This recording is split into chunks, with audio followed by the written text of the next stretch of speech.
So I have decided to make an eye on this guy here. Something like this, yeah.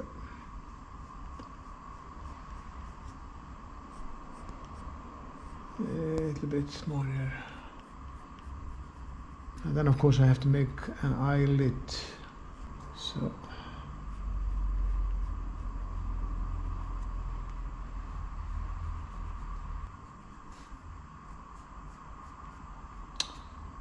I think so. Something like this. Yeah.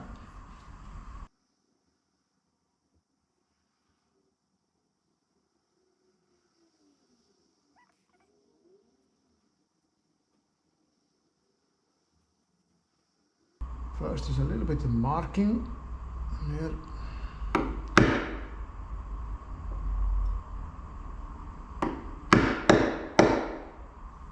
Probably many different ways to make an eye, but this is my way. Okay. Could be a little bit tricky. This wood is a little bit breaking here. Not the best piece of wood. Old driftwood, a little bit dried up. I think this is a pine or a lerk from Siberia. Yeah. Breaks easily, so we have to be careful. Yeah, when it's like this, you just have to chop again, because I would not like to go further in, and then you have a chance of breaking this eyelid here, and we don't want that. And I think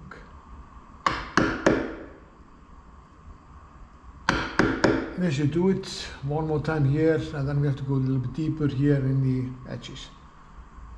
And then of course these here have to follow a little bit. So we always keep this a little bit, the depth here, maybe 3 millimeters or something like that.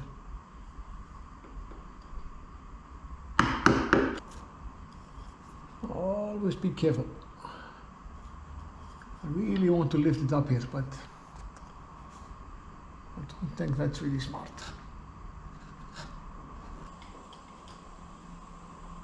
Yeah, this is a nice thickness here. We have to do the same under, and then we just, when we're finished, then we balance this out here.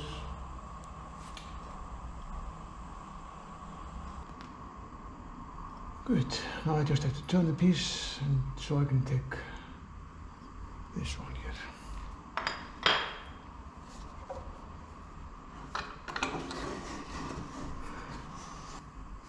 So this is a little bit easier.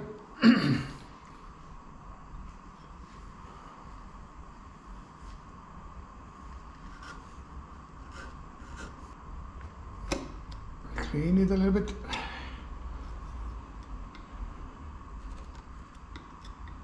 And when I have cleaned it up, then usually I go with a knife under here, because then it looks like, yeah, because it's a wood, so we have to bluff the eye a little bit to make it look like a real eyeball. I've seen it many times that people just cut here and go in. That's not really good.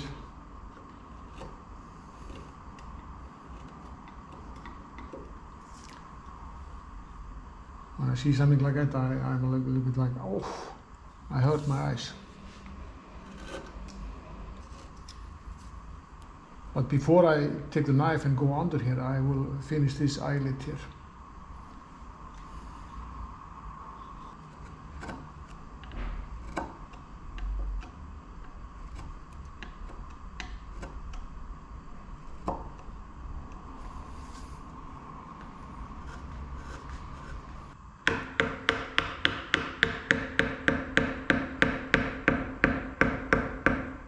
Okay, start to break here, so I have to be careful.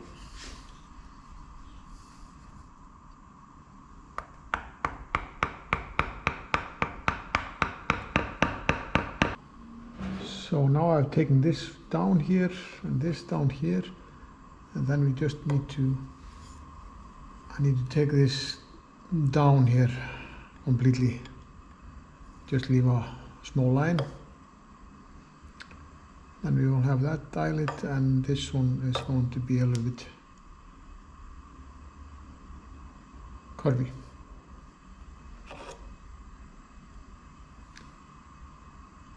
So.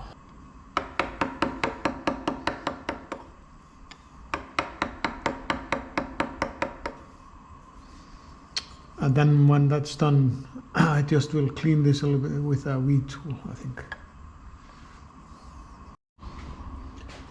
Okay, now I turn the piece a little bit so I can take here.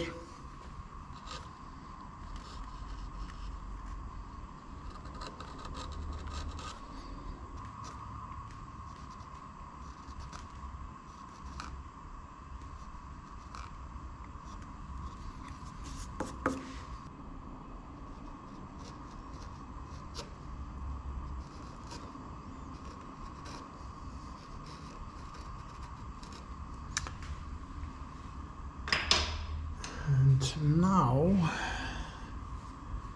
we have to go a little bit under to make a shade under the eyelet here and here, so people will believe it. But you have to be careful.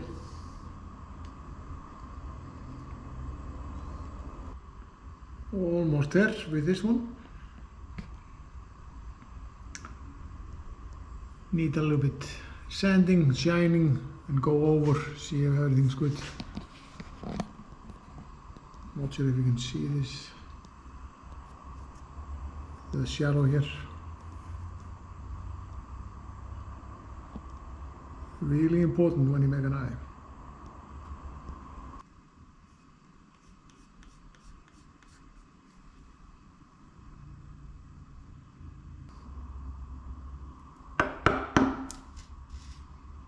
Little bit marked.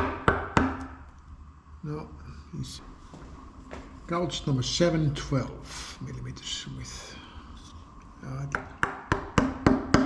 So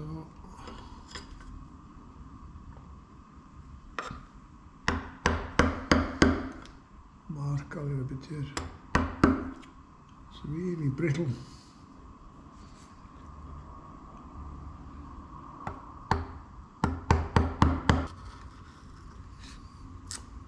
See, I have to go a little bit further down here. I can't do it with the chisel, but let me see. Not unhappy with this, just with the chisels. Now I think I will go a little bit with my Fortum, clean it up a little bit.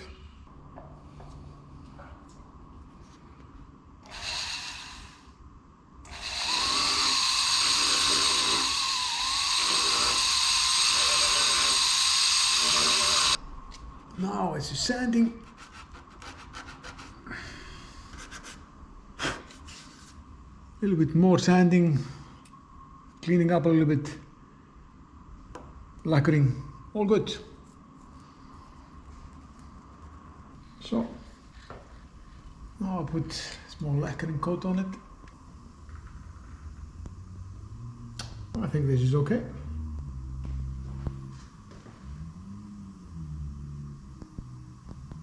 And now we just have to give it a name. Something Norse mythology, I think.